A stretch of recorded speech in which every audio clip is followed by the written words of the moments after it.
Eh bien aujourd'hui, où est passée notre féminité? Oui, elle est passée où?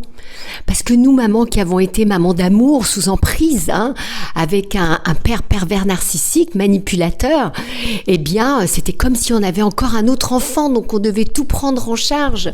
On a oublié cette féminité en nous. On est devenu cette femme-homme, cette femme qui a besoin d'être dans l'action tout le temps, cette femme qui prend les devants, cette femme qui prend les décisions, cette femme qui doit être ancrée plus et qui doit jouer ce rôle de la femme et de l'homme, où le féminin sacré a été un peu oublié, parce que on devait être plutôt dans l'action, donc dans ce masculin sacré, ce masculin que ce père, cet homme qui vivait au quotidien avec nous, n'a pu honorer.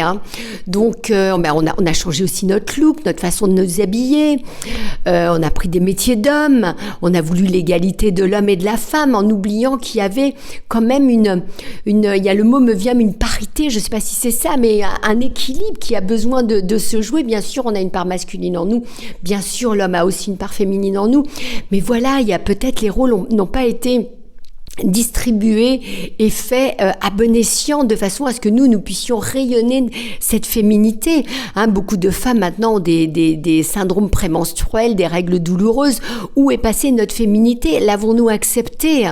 Voilà, mais c'est un peu ce que j'avais envie de dire aujourd'hui pour qu'on puisse s'interroger sur où est passée notre féminité, où est-elle? Faisons-la rayonner à nouveau, faisons de cette féminité cet accueil, cet amour, cette intuition, cette maman que nous avons tant voulu être. Je parle de ça, je le suis toujours, mais parce que du coup mes enfants sont grands à moi maintenant. Voilà, écoute, je te laisse là-dessus, je te laisse méditer là-dessus. Où est passée ta féminité? Je te dis à très vite, bye bye.